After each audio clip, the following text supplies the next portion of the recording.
Well, good evening, everybody, and welcome to Teamsters Local 2010 Stewards webinar.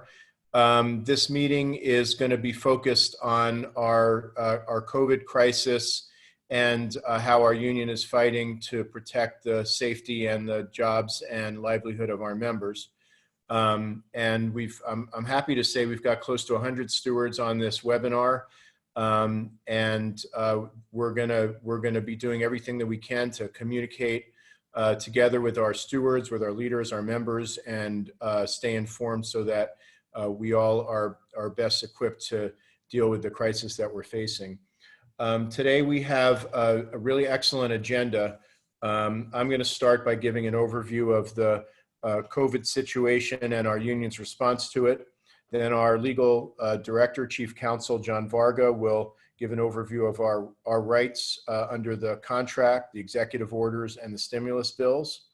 Then our field director, Tanya Akel, is going to give an overview of our campaign to protect our jobs and livelihood. Then our skilled trades director, Drew Scott, is going to be speaking, giving an update on skilled trades bargaining.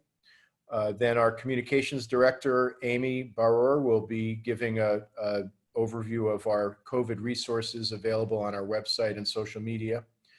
Then we'll take question and answers. And then Catherine Cobb, our president, will give closing remarks, and then we'll end within an hour. And so I want to thank everybody for being on the call. So it goes without saying that we're facing a national crisis that's unprecedented in our country, a health crisis that's become an economic crisis, and that is quickly affecting every aspect of our lives. And in the face of this crisis, I'm really proud to say that the 1.4 million Teamsters across the country have been working tirelessly, performing essential services, keeping America safe, keeping America moving, the stores filled with food, and public services running. And our 14,000 local 2010 Teamsters throughout UC and CSU systems, 911 dispatchers, payroll and financial workers, hospital workers, skilled trades workers, administrative support workers, and much more, are providing critical services to the community throughout this crisis. Our focus, our priority as a union, is to stand together and work day and night to make sure that as we work to serve the community, that workers are kept safe in our workplaces, that our jobs and income are protected throughout this crisis. So that's been our focus. We're focused in the workplace in maintaining safety, which means that we fight to make sure we have appropriate social distancing, appropriate PPE with proper training, that we have the opportunity to telework where that's possible, appropriate cleaning, and every aspect of safety protocols followed. And then when it comes to protecting our jobs and livelihood, the Teamsters Local 2010 position is that workers should suffer no layoffs, no curtailments, no loss of pay or benefits for the duration of this crisis. That is our main goal. And to be frank about it, that's a big lift. It's an important lift, but it's a big lift when we see millions of workers that have lost their job across the country within a matter of weeks. But it's a just demand because we are working hard to protect and serve our university systems. And the universities have the resources, the reserves, continuing revenue from the state, from tuition, from healthcare, so on, and now the stimulus bills that are providing subsidies to protect workers' rights. So when we come and say that workers' rights should be protected, that is a just demand that we're going to raise everywhere. And so when this crisis arose, our union sprung into action. We were at the trustees meeting for CSU. We were at the Board of Regents meeting for UC, making those demands heard. And we've been on the phone and on conference calls literally every day with top UC and CSU leadership, raising all of these issues and pressing very hard for safety and for job protections. And already we've won significant demands. We've been able to get over 1,000 of our members that work in mostly in call centers, but lots of other job titles, the right to telework. And we have, we had these call centers where people are working shoulder to shoulder with no distancing, no protection. And we were raising it day in and day out, filing grievances. And finally, the university, to their credit, they came through and they sent over 1,000 workers home with computers and equipment so they could work from home. We've fought for administrative leave. The university's initial position was we're not giving any leave, and we were pushing and pushing, and then we got UC and later CSU to agree to 128 hours of paid administrative leave for people who can't work due to COVID-related reasons. And then the union came back and we said, that's great, start, but this crisis is going to go on longer than 3 weeks and we need to extend that. We're coming up on 3 weeks now. And I'm proud to say that we had a win today, and you're going to get a scoop because you're on this call, that we're going to announce that CSU, as of this afternoon, let us know that they are going to extend an additional 3 weeks of paid administrative leave. So it's now 256 hours, so about 6 weeks of paid administrative leave. And now UC has to do the same thing and do the right thing. And so I can also report that today, the Teamsters took the initiative, and we were joined by the several of the other big unions, AFSCME, UPTE, and CNA, and collectively representing 70,000 workers. And we sent a letter today to President Napolitano of UC demanding that workers be paid and stay on paid status through this crisis. No layoffs and extension of the paid administrative leave. Those are our demands. So UC has still not responded on that. And so Tanya's going to be talking about our action. We're going to have a petition. We need everyone to sign it, an online petition. And by the way, during this crisis, Teamsters 2010 is a local that takes action. And we're figuring out how do we take action together when we are not allowed to be together, physically together. But through meetings like this, we're figuring out how to take action together, even if it has to be virtually together. I'm happy to report that today we won a victory at UCLA, where our early childhood education teachers were told that they were going to be placed off of paid time. As of today, they were told that they were going to be kept on paid time for the duration of the stay-at-home orders. That's a huge win there, and that sets the template, the pace for our demands going forward, that UC has to do this for all workers. And I believe that that's something we can win. So we're working day and night to protect our members. Even though our offices are closed because of the stay-at-home orders, our entire union is open for business. Every one of our reps, organizers, admin staff is working remotely. If you have any issues or problems that come up in the workplace, in-person workplace or remote workplace, contact your rep. We are working around the clock to deal with issues. We're filing grievances where necessary. We're working and we're meeting literally every day with UC and CSU leadership. Last, I want to say that we're going to be holding a critical COVID-19 webinar for all members this Friday at noon. It's going to be open to every one of our members. It's going to be like this, except we will have hopefully hundreds of members or more on it. So I hope everyone here will join the webinar, because we're going to have not just a presentation on what the union's doing, but we're going to have our attorneys presenting on our rights under the contract and the new stimulus laws, and health and safety experts from the International Union speaking about how to maintain a safe workplace. So everyone should be on it, and tell all your coworkers to make sure to get on that call as well. So I want to extend my gratitude for all of the Teamster heroes in Local 2010 and across the country that are working so hard to keep this country going, to keep our universities going. You're an inspiration to me and to our whole country. And the fact that we stand together as Teamsters in regular times, but especially in challenging times like this, is what's going to get us through. Because we do it together, we have the support of 1.4 million Teamsters.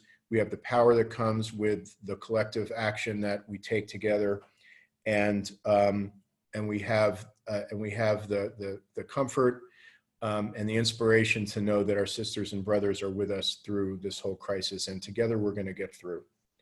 So I want to thank everyone for being on the call, and now we're going to turn it to our Chief Counsel, John Varga, to give us the legal update. John, go ahead. But first, get off mute. I will do that. Thank you very much, Jason. I want to first extend a thanks to everyone that made the time to be on this call. I know for those of you that are still going into work, coming home is probably a chance to take a breath. And the fact that you are using this time to be on the call as well as take that breath means a lot. It speaks a lot about how much you care about your coworkers, about how much you care about your own rights in the workplace, and it's pretty impressive. For those of you like me that are trapped in a tiny apartment all day, for it to be 7:15 and to still be thinking about things like how am I going to share information to my coworkers and make sure that they're all safe and everyone is protected. It speaks a lot to this union. It speaks a lot to you. And so I want to thank you guys for that. Obviously, I think I speak for everyone when I say it's wonderful to have someone like Jason at the wheel during a time like this. And I think many other people will either have said, will say, or are saying the same thing. So I won't take up everyone's time with that. But thank you very much, Jason. All right. So this is going to be a real brief overview. And I would encourage folks that are on this call to please join us on Friday, because we will have an attorney from one of the best labor law firms in the country joining us, Bicentennial and Bodine, and Lori Bradley will speak a little more specifically to some of the federal laws that are being passed and are actually being enacted as of today. I wouldn't wish on my worst enemy the emails that I am getting from all the labor lawyers in the country going through these hundreds of pages of statutes that are being passed. It is a slog. It's really complicated, and I'm sure there are lots and lots of questions. I can assure you that there are really smart people. I count myself as one of the group, although there are certainly smarter people than I, working on deciphering exactly what rights we are going to have. But I want to run over a few of them. The first of which I'm going to start with, though, is the rights that we've already gained through our contracts. Every one of our Teamsters Local 2010 contracts has workplace safety provisions included in them. And every one of them makes reference to the university's obligation to take reasonable steps to create and maintain a safe workplace. And obviously the first question that pops up is what does that mean exactly, a reasonable workplace? Well, fortunately, Cal OSHA just recently released some guidelines as to what they consider to be the steps that an employer should be taking to maintain a safe workplace. And I want to run through a few of them right now, because I want to make sure, first of all, that you have something to look for, some kind of barometer to determine whether or not your department or the particular place you're working is keeping their end of the bargain. So, for example, every employer in the state, according to Cal OSHA, in order to maintain a safe workplace under the COVID-19 crisis that we're going into now, should continue performing their routine environmental cleaning. They should be providing hand washing stations. And by station, it could just mean a bathroom down the hall, but there should be a bathroom down the hall where you can wash your hands. Actively encouraging, and it says here literally in the guidelines, actively encouraging those who are sick to stay home. And if you have a manager or someone else in your department who is doing the opposite, which we have heard folks doing, telling people that they're really not as sick as they feel, or that maybe they should be coming in anyway, that's not okay. So if that's happening, please do let somebody know. Folks that have acute respiratory illnesses should be sent home, both for their own safety and the safety of their coworkers. And as part of the Cal OSHA guidelines, they are suggesting, as is the CDC, that employers provide the opportunity to work from home, that employers provide the opportunity for flex scheduling so that we don't have as many people crammed into one place as we typically do. And so we are advocating on a daily basis for those workplaces where possible that people work from home, that they allow people to work from home. So what I suggest is, if you haven't already, if you work in a place where you work at a computer and it's something that you can do from home, that you bring it to your supervisor's attention, that you are requesting to work from home, that you're concerned about the safety of the working conditions, and put that ball in their court to say, okay, we're going to do what we can to facilitate the ability for you to work from home. If you are working in an unsafe environment, do bring it up to your rep. Let your coworkers know that they should bring it to your attention and to the rep's attention, because not only might it violate California and federal law, but it certainly would violate our contracts, because each one of our contracts provides for a safe work environment. And again, I'll probably say this over and over and over. This is a pretty much an overview, because otherwise we'd be here all night. All right, so the next thing I want to get into is, as many of you probably already know, certainly if you're on this call, you're probably reading every email that our union sends out. Both the University of California and California State Universities have issued executive orders providing for paid administrative leave above and beyond what our contracts provide. And I say above and beyond because I want to make it perfectly clear. This is not for all UC employees, and then if you already get vacation leave, we're just going to count that as part of your vacation leave. This is in addition to the things that we already have.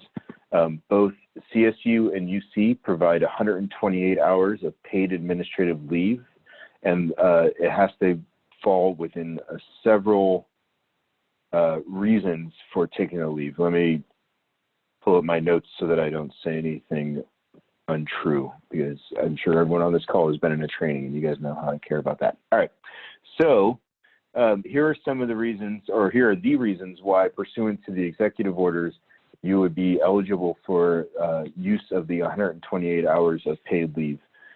When the employee is unable to work due to the employee's own COVID-19 related illness. I can tell you that Teamsters Local 2010 is interpreting that to mean that if you fall within one of the high-risk categories of people who have a medical condition that makes you particularly susceptible to contracting COVID-19, and or if you did contract COVID-19, it would be particularly harmful for you, we are considering that to be an employee's own COVID-19 related illness. And so we want you to make sure that if you have one of those illnesses, that you get a note from your doctor, that you get it certified that you have whatever medical condition it is that puts you into that category, and that you provide that to the employer so you can make use of the 128 hours. Another reason why the 128 hours can be used is when the employee is unable to work because the employee's family member has a COVID-19 related illness. Same thing. Well, not the same thing, obviously, it's for a family member, but same thing, that if it's because the family member has a particular condition that can be certified by a healthcare provider, provide that information to your employer. When an employee is unable to work because the employee has been directed not to come to a work site for COVID-19 related reasons, and or the employee cannot work from home. So by synthesizing guidance that has come both from the University of California, CSU, from state agencies and federal, it's been determined that directed not to come to the work site may be a direction either from the employer, so either UC or CSU, or a direction from a healthcare provider. Again, you're going to want to document that and be able to provide that documentation to the employer. Now, if you cannot work from home, meaning that you may fall within one of the categories of people that should not be out in public or surrounded by a lot of people, but if you're able to work from home and you are given that opportunity by the employer, you wouldn't then want to take advantage of this 128 hours. You would want to go ahead and accept the assignment to work from home, presuming you can actually do so. And then finally, when an employee is unable to work because of a COVID-19 related school or daycare closure, requires the employee to be at home with a child or dependent, and the employee cannot work from home. Again, if you have a child or dependent whose school or daycare has been closed and therefore you are required to be the caretaker for the day, you are still required, if given the assignment to work from home, to take advantage of that assignment and work from home. Not saying it's easy, not by a long shot, but if you are able to work from home, the fact that your child or dependent school or daycare has been closed wouldn't necessarily give you the opportunity to take advantage of the 128 hours of leave. But the idea here is that you don't have to, right? You're able to work from home. It doesn't make it easy, but in theory, at least, you would have that opportunity. All right, so again, I pointed out that if in fact you fall into one of those categories, you are going to want to let your supervisor know, one, because there are a couple exemptions. The first of which is that once you bring it to the supervisor's attention that you fall within one of those categories, you may nevertheless be exempt as an essential employee. Now, the language so far has been fairly broad with respect to essential employees, and with good reason. First of all, because our local represents people that make the university work. So to a large degree, a lot of our workers are essential employees. But from a legal standpoint, essential employees and exempt employees under these orders include a lot of employees that work at healthcare facilities or healthcare providers. And recent guidance that just came out, I believe it was either today or last night, suggested that it's even broader perhaps than we had originally defined it. And it could be a very large category of people that maintain the business of the healthcare provider itself. So for example, people that are billers could very well be considered essential employees. And I do believe the University of California is considering them to be essential employees, or at the very least, locations in certain departments are. So they would be exempt from use of the 128 hours for these categories. All right, and then the last thing I want to say about the administrative leave is that it can be used before using any of your already accrued sick or vacation time. So the idea here is that people are not going to be worried about going to work or going or leaving someone at home because they don't have enough sick leave or vacation time, and they're worried they're going to use it up. So you can use the 128 hours of paid administrative leave prior to using your sick and vacation leave. You can use your sick and vacation leave first and then have the 128 hours left over, although it does have to be used before December 31st. You can even use it intermittently in between the sick time and vacation time. So the idea here is for it to be used if eligible. And so we want to make sure people are taking advantage of that opportunity. All right, and then the CSU and UC executive orders are virtually identical, by the way, save for the fact that, again, CSU announced just today, to us at least, that they're going to be increasing the amount of hours. All right, so then I want to very briefly finish up by pointing out that in addition to the executive orders and the 128 hours and the accrued leave that you already have, we also have rights under our contract pursuant to the Family Medical and Leave Act, FMLA, which has been extended by federal acts. Let me make sure I get this right. The CARE Act and the Families First Acts both extend the rights that we already had pursuant to FMLA. So let me run down a couple of the reasons why you might have the opportunity to use this extended 2 weeks, which is what the federal act provides of extended leave, if the employee is unable to work because the employee is subject to a federal, state, or local quarantine or isolation order related to COVID-19. So again, that would qualify for someone who has felt symptoms and is concerned that they may have contracted COVID or has come into contact with someone who has COVID-19.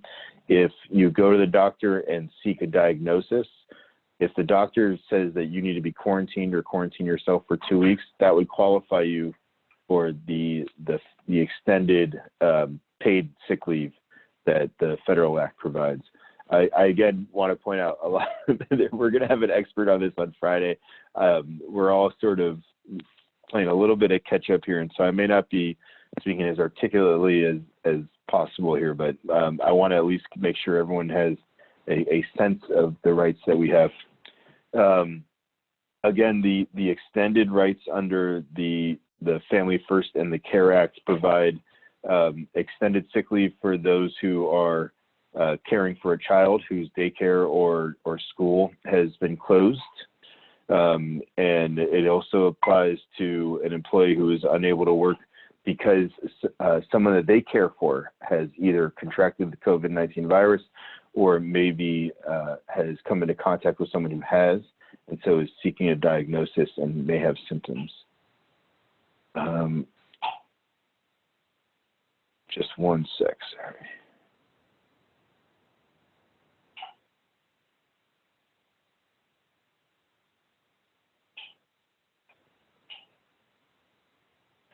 All right, and then I will very quickly run through some of the other benefits that have been extended through federal action, one of which being unemployment benefits that used to be fairly limited, particularly when it came to California employees, has been increased on several levels. First of which, of course, if God forbid you're laid off or you're curtailed such that you are not receiving any pay, even if you are still on quote unquote paid leave, or if you are still employed by the university, if you are not actively earning a paycheck, if you are not getting paid, that does make you eligible for unemployment benefits. And so I encourage anyone who is not getting a paycheck to be sure to apply for your unemployment benefits. The new laws that were put into place provide an additional $600 per week for your unemployment benefits that you are entitled to. It applies for anyone who's not just not working, but whose hours have been cut. So if your paycheck is not the same as it was a month ago, and the reason for that is the university is reducing your hours, that would make you eligible for unemployment benefits, and I would encourage you to apply. I'm quite certain most people, mute myself.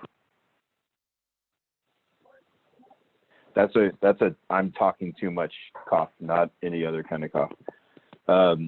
So I'm sure most people are familiar with the cash payment that's going to be sent out to all eligible folks. It's a one-time payment of $1,200 per individual, or $2,400 per married couple for those earning a max of $75,000 per year, or $150,000 per couple. It's not something you have to apply for. It's something that will happen automatically. And I think it's unclear at this point exactly how long it's going to take for folks to be getting those, but it's going to be helpful nevertheless. And I'm just kind of looking at the clock here, and I feel like I'm running pretty close to my allotted time. And I know I just threw a lot of information at folks, but I want to leave time for questions and answers, particularly in light of the fact that I just rambled on for about 10 minutes. So with that, I'm going to pass the baton on to our field director, Tanya, who is going to give you some insight into the strategies that we are putting in place here to make sure folks stay protected and keep getting paid. Thank you, John. That was really important information. I'm assuming everyone can hear me? Yes? Okay, great. So as Jason highlighted, we have all been working and fighting 24/7 to protect our jobs, protect our safety, protect our income. And we've had great success so far. And we have to continue this fight for the long haul. We know that this COVID-19 tragedy and crisis is not going to be over in a few weeks. The impacts are going to be at least till the end of the year. And so as a strong union, we put together a strong plan involving our research, legal, and communications resources, and most importantly, all of you, the stewards and the leaders of our union. You play the most crucial role in making sure our safety, our income, and our jobs are protected during the duration of the COVID crisis. So I want to just share a couple of I'm not going to go through all the plan right now, but we want to share some of the most important actions that we're all going to be part of and involved in. And as Jason mentioned, the first is an online petition to President Napolitano and Chancellor White. You'll be getting an email along with all your coworkers and members to sign that petition, and important information and links to resources as well. But what we want you to do is not just sign that, but being stewards and leaders is making sure that everyone in your work site, in your work area, in your department, in your communities also sign and support our efforts. The second thing is that we're going to be rolling out a social media campaign where we can take pictures with our families and quotes or pictures of us working, and share with those leaders, those presidents, those regents, those chancellors, those trustees who may not have a grip on what the real world has to deal with, what we are dealing with and what we provide every day to the university and our families and our communities, so that when they're making these decisions and looking at numbers, that they remember that we're people, we're not numbers, and that we are the fabric and the framework for building a strong future for the university. We're also, as a union, going to continue with rolling out Know Your Rights meetings. Of course, this is all going to be online for a bit, but the information we share with you tonight, and that is going to be shared on Friday, as it gets updated, we want to continue with that. And we're going to continue updating our fabulous website with the latest and the greatest information that we have as it rolls out. And lastly, of course, we got to continue to make sure we build and organize and educate everyone about the importance of being part of a union. I know that all of us know how lucky we are during this crisis, during these threats to our job and our health and our benefits, that we have a union that is really been doing an amazing job and will continue to see us through together. We're doing that. And so, but our new employees may not know this. So it's really critical that we continue to educate, sign up people as members, and never forget about that role, and that you're a critical part of it. So with that, I want to turn it to our next esteemed speaker, Drew Scott, our Skilled Trades Director. Thank you so much. Thank you, Tanya. Good evening, everyone. This is Drew Scott, and I'd like to let everyone know that we at Teamsters 2010 and your bargaining teams at CSU, UC Merced, UC Santa Barbara, and UC Irvine, who are all in various points of their bargaining process, are working and communicating with one another about what would be our best options going forward with bargaining in these new times that are changing budgets and bargaining strategies. Stay tuned for updates to come. There'll be lots of things going on here in the future, and I'm sure we'll be conveying that all to you through our communications person. And at this point, I'd like to introduce Amy Baror, our communications person for Teamsters 2010. Thank you. Hi, everyone. My name is Amy Barrer, and for those of you who haven't met me, I've been serving as Local 2010's Communications Director since last June. And I'm honored to be a part of a group of stewards and members who are so committed to their jobs and their fellow union members and also the people that they serve. It's really inspiring to me personally. So our communications team of two, it's just myself and our communications administrative assistant, Jamie Watkins. We've been working really hard to keep members informed about what our union is doing, to make sure that our jobs, health, and pay are preserved through the duration of this health and safety emergency. We also wanted to provide a convenient place for you to find all of the orders and memos and communications from the UC and CSU, and also from your specific campus and the governmental agencies and elected leaders. So to that end, I'm going to take you on a brief tour of the COVID-19 section on our website that we created for members. I'm going to share my screen so that you can see it. Okay. So this is our site. It's our regular site, www.teamsters2010.org. Main section, you just scroll down to the second section, and here's all of our COVID updates. You can click on this page and go to the main page, or you can click on any of the menu items from the front page, from the home page. But I'm going to go down here and click View All so that you can see all of it.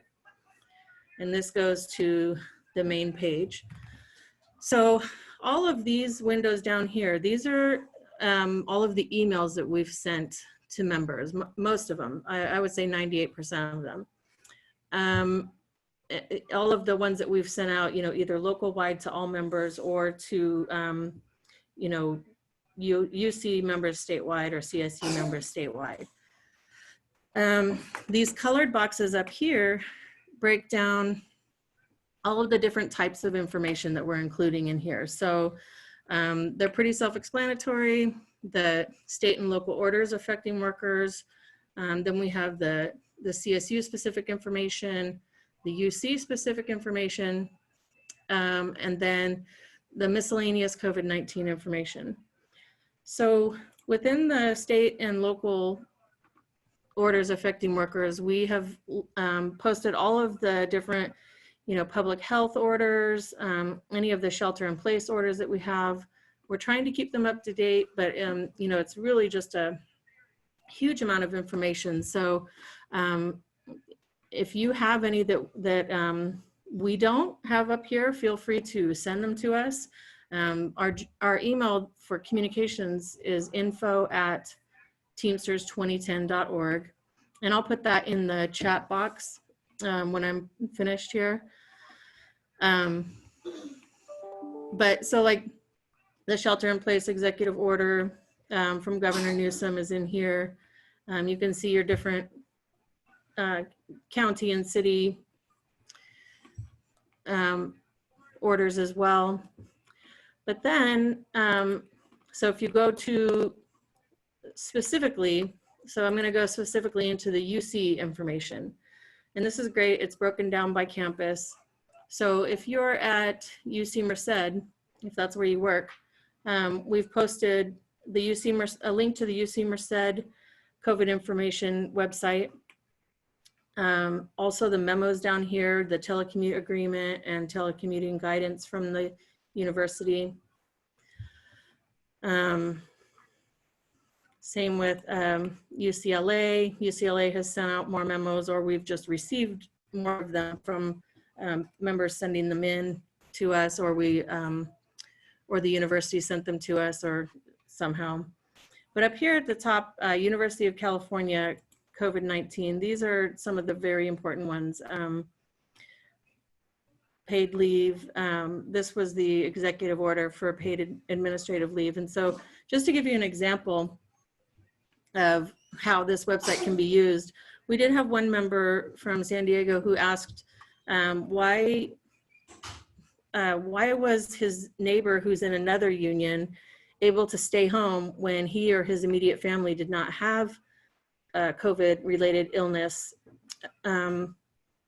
And whereas he was still having to go to work because he wasn't sick with COVID. And so we have the UC executive order in here for paid admin leave.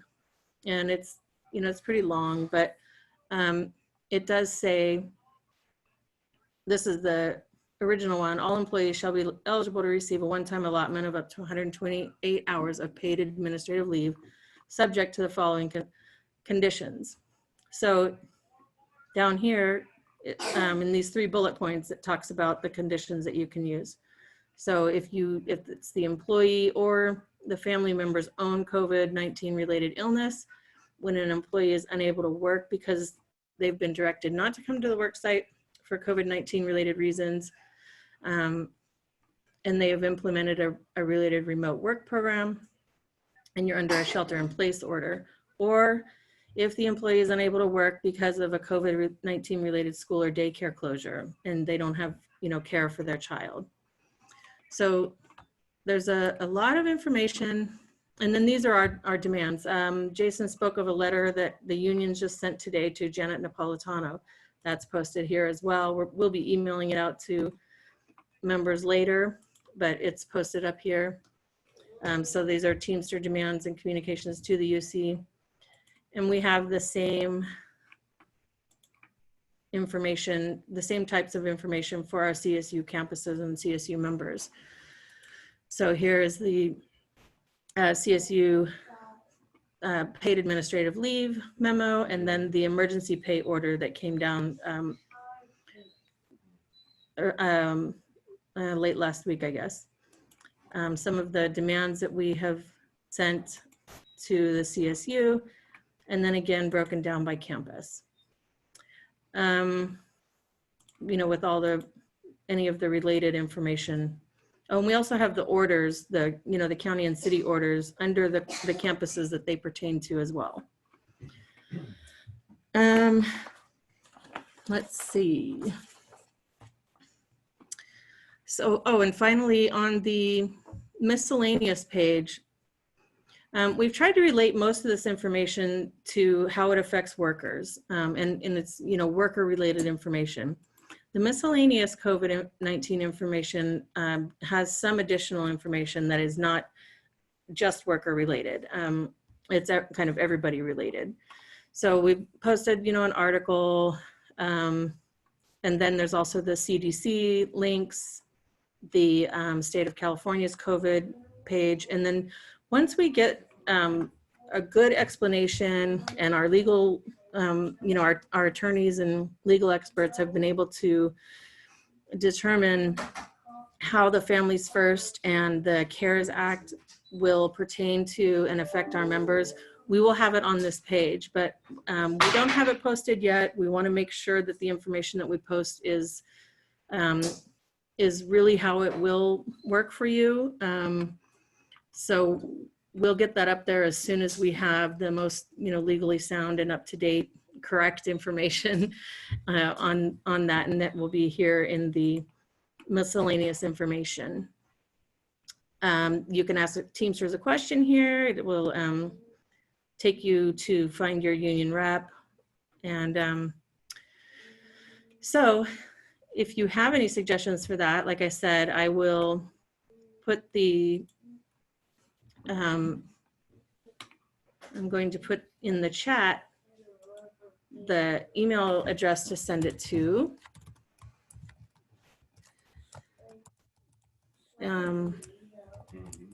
And then of course, if you have any burning questions that you need answered tonight, please put it in the Q&A. And that's what I want to introduce next is we're gonna have our questions and answers. And if you didn't already see my note in the chat side, on the side, there's a menu item on the bottom that says Q&A. If you have a question you would like answered tonight, please put it in the Q&A and we will try to get to it. I know Jason has some other questions that we received in, beforehand that people emailed in or sent in through the info@Teamsters 2010. So I'm going to unmute Jason and You just, so you can handle this if you would like to start fine. with the questions ahead of time or start with the ones in the queue. A lot of the questions are similar from both before that we got in advance and the ones that are coming through the queue. So we're going to try to get through them together and as quickly as we can. I want to thank all of our speakers. Just blown away by the quality of leaders that we have in our union, and want to thank everyone for all the work that you're doing and your presentations today. A lot of people ask the question, what happens if my 128 hours of paid administrative leave runs out? So the first answer to that is we are working round the clock trying to get UC to extend that 128 hours. I'm optimistic. They've told us that they're looking at it, that they're working on it.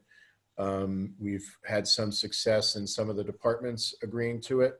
We're pushing on that. We hope to have that extended.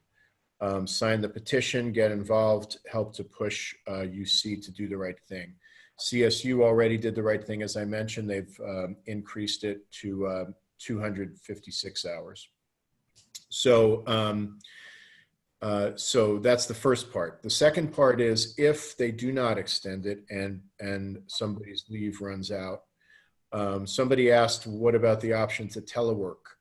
Our position is that most workers have at least some work that they can do remotely. Even if most of our work is on-site type of work, there's often backlogged paperwork, there's training, there's other opportunities to do work remotely. And so we want to demand that management give us every opportunity to work remotely. If you feel that you have remote work you can do and your manager's not giving it to you, and also since we're stewards, we're talking about our coworkers, then this should be raised with the rep, and we will push, we will file grievances, or we will do labor management meetings in order to get the right to telework. They should provide appropriate equipment and whatever support is needed. If those things don't succeed, then we do have the opportunity to use existing leave banks. And then, as John talked about, there are various other resources that we can assist with, and we hope it doesn't come to it. But if it does come to it, there are various resources that are available from the stimulus packages that will apply to our members and provide additional leave opportunities. We should work closely with our union representatives who are working closely with legal counsel to find all of the available leave, paid leave opportunities so that nobody will lose time. Another question that came up repeatedly is what about hazard pay for those who are working and putting their lives and their health at risk? We have demanded hazard pay. I can say that we were successful in winning emergency pay on the CSU side. There we had the advantage that emergency pay was already in the contract. And initially CSU refused to pay it because they said, even though it's an emergency, we're not closed, which was ridiculous because, of course, you know, they've curtailed most of the operations. Many people are not there on the campus, but they were saying, well, we're open, so no emergency pay. But we pushed it, we filed grievances, and we got CSU to say, okay, we'll pay the emergency pay. So that's happening on the CSU side. On the UC side, we don't have it in our contracts, so it's something that we've demanded, but we have not yet got agreement from the university to provide it. So we'll keep pushing on that, bearing in mind that our main priority is to win the right for everybody to stay on pay status, nobody to lose pay or benefits through this crisis. And that's going to be, as I've said, a big lift for us going forward. Some people have said, well, some people asked the question, what if my manager says, well, I don't want to give you the paid administrative leave because I am considering you essential, or because, and even though you meet the requirements because you have a child that's out of school, or you have an illness or what have you. So we've been fighting this department by department. Our position is if somebody meets the criteria for the executive order, they should be given the paid administrative leave. And we have been going to the Office of the President and getting them to put pressure on the departments to follow the executive order. The language of the executive orders is a little squirrely because it says that it's in coordination with the manager, and so that some managers saying, well, this gives me discretion to decide, including, and we have a question, well, what if the manager says you can't work remotely? So we're pushing it and saying that if you meet the requirements, if it's reasonable that you can work remotely, the manager doesn't have the right to overturn that. Another question, my daughter's under care for COVID-19 with the doctor. HR reached out to me saying my time will be up. I want to say our thoughts and our prayers are with your daughter for a healthy, quick recovery. And if HR is saying that the time is up, as I've said, we're going to work with you to, first of all, we're fighting to extend that. We will fight for telework opportunities. If you haven't already, you should reach out to your rep to make sure that you have support from the Teamsters, because your rep will be there fighting for that. This one is for John Varga from Eduardo. You mentioned needing a doctor's note. John, you want to take the doctor's note question? Are you muted, John? I am now unmuted, and I need to find the doctor's note. While I'm finding it, if I can do two things at once, I'll point out that for someone whose child has been diagnosed with a COVID-19 related illness, that would then bring into play the new federal extended sick leave rules. So can someone point out to me, oh, here it is, I found it. Whoa, that was lucky. You mentioned needing a doctor note in order to use COVID-19 leave. I have read where you are being asked to stay clear of medical facilities unless it is an emergency. That's a very, very good point. So you're going to want to call it, particularly if you have Kaiser like I do, you can call the advice nurse, or you can request online to meet with a doctor and explain the symptoms that you have. Again, the administrative, most of the leave that we are being taken advantage of, both from UC and CSU and the federal rules, do not require actually being diagnosed with having COVID-19, but rather having symptoms and seeking a diagnosis. And so, as with any other medical condition in which you are seeking leave from work in order to take care of yourself or to take care of a family member, you are going to have to provide some type of documentation to the employer showing that you're taking the responsible steps to determine whether or not you yourself have the medical condition or if the person you're caring for does.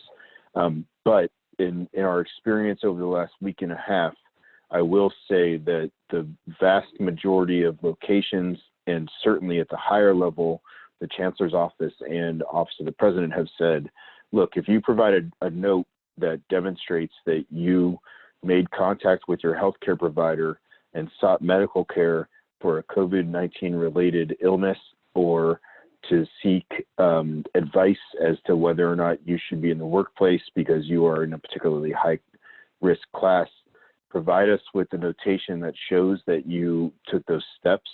And that so far has been, again, 99.9% effective in getting the university to grant the leave to which we are entitled. And hopefully that answers your question. Thank you, John. Couple more questions I want to try to address as quickly as we can. We have a question. I was on FMLA, and so now can I claim the 128 hours? Yes, if it's for COVID-related reasons that are listed in the executive order. So that's for COVID-related illness of yourself or family member, because your a child is out of school or daycare and you need to care for them. Or if you're unable to work, or if you're deemed non-essential, you're told not to come in and you can't telework. So it's going to be a COVID-related reason. And so, but if you get a doctor's note to that effect, that you have symptoms or what have you, then that should suffice. Several people have asked the question about who's essential and who's not. We've been asking the same question. Our insistence to both CSU and UC is you need to provide consistent guidance so that across the campuses that it's being consistent and fair as to who's called in and who's not. We believe that we're all essential. All 14,000 Teamsters 2010 workers. You see, it even says it behind me there. See, we're essential services Teamsters. Some of us are essential and need to come in to do the work that we need to do. Some of us can telework from home and carry out essential services there. Some of us are not able to work for the reasons I've said, but all of us should be paid for that. But we also want to make sure that only people that really need to come in are being called in as essential. So we had at CSU the problem where some of the campuses were calling in everybody, all the skilled trades, saying you're essential, and they had people doing like clearly non-essential work, like backlogged work for the summer, non-urgent painting jobs, and so on. So our position is only people that really need to be called in should be called in because we're trying to maintain everybody's safety. So we've been hammering that. We've had movement from several of the campuses. For example, San Diego State changed their position on that, and we're working on other campuses, and we're raising it at the level of the chancellor's office. What are we doing in terms of reaching out for PPE? So the Teamsters Union has actually, not just our local, but the joint councils and the international have been active in tracking down PPE. And our joint council, which is the regional body that we're a member of, has actually identified a source of masks. And so we're looking at being able to purchase those masks, the face masks, in order to provide to members. So that is something that Teamsters have been working on. This is the last question I'll take because we're getting past the hour. If we end up collecting unemployment, are we discharged? Will we have to reapply? So no one should be discharged simply because they are told that they can't come in and their time is then their paid time off is exhausted. If somebody needs to collect unemployment for that reason, then they should not be discharged. However, we have layoff provisions in our contract, and we are in all of our contracts, and we will require that the university follow those very, very carefully. If they don't, we will challenge that very aggressively. So with that, I'm going to end the question and answer session, and I want to say that if your question was not answered, or if you have other questions, you can email. Amy's going to give the email before she turns it over to Catherine for the closing remarks. But also call your rep, call me, email me, or send in to the email. We are here 24/7 as the union at this critical time. And so I'm going to turn it to Amy to give the email address for additional questions, and then Amy will turn it to Catherine. Thanks. Okay, hi again, everybody. So the email address is info, I-N-F-O, at teamsters2010.org.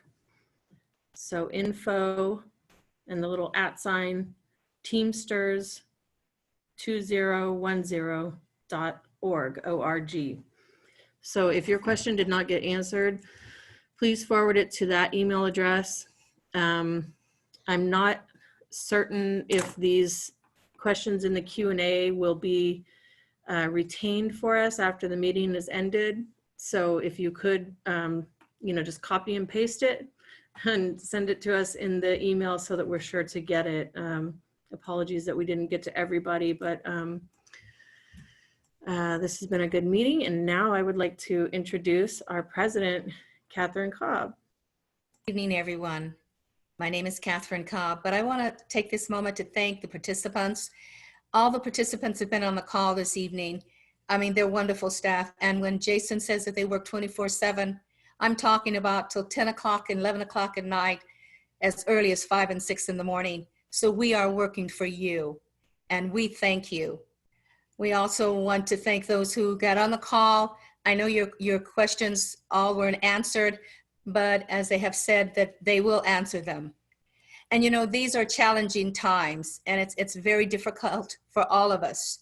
And so please remember to check in on your family, your friends, your neighbors, and especially those that are 65 and those that are at risk. Please continue to social distance, and that means 6 feet apart, and stay safe, shelter in place, which means at home. And as Jason said, all of you are essential. And I thank all of you that are out there. The members, they help so much. We have such a fantastic union here. I'm just grateful to be part of it. And I know that you are. And please stay safe and take care. And I'm going to turn this over to Jason Rabinowitz, our Secretary Treasurer. Jason. Thank you, Catherine. Thanks for all you do. And thanks for reminding us to call our folks 65 and over. Catherine says that every time I talk to her. And so I want to tell you, Catherine, I called my mom tonight, before this call. And I said, Catherine told me to call because she's sheltering in place at her home, and I haven't seen her in person in weeks. But I checked in on her. So I told her, Catherine said I should do that. I want to thank everybody for this call, for all the hardworking Teamsters of Local 2010 for your service to our state and our country, to our dedicated Teamsters officers and staff for your service to the members. I'm inspired by all that you're doing. I want to, with permission, I'm going to quote one of our members. I've been really inspired by all the messages of thanks and gratitude that we've gotten from our members through this crisis. And there was one that stood out to me, and I've quoted it, but my sister Diana Lopez at UCLA said, and I'm quoting, "Thank you so much for such quick action, taking care of our members at this time of uncertainty. We are making Teamster history, something that won't be forgotten. Teamsters don't fear COVID-19. We will beat this." And I'm inspired by that. I keep reading it. And because I believe that standing together as Teamsters, we will beat this. This is a terrible disease. It's ravaging so many people. Our hearts are with them. And we're doing our part to stand together as Teamsters and do everything in our power to heal the sick, to serve the state, and also to make sure that working people are safe and protected. I'm always proud to be a Teamster, but I've never been more proud than at this moment in history. So let's keep working hard and standing together as Teamsters to serve our state, protect workers' safety, rights, and livelihood. God bless you all, and God bless the Teamsters Union and the United States of America. Thanks. And everybody have a wonderful evening. We'll be talking again. And that concludes our Okay, call. thank you for coming, everybody. Again, please forward your questions to the email address. And we had up to more than 100 people. Thanks for coming. Good night, everyone. Good night. Good night. Good night.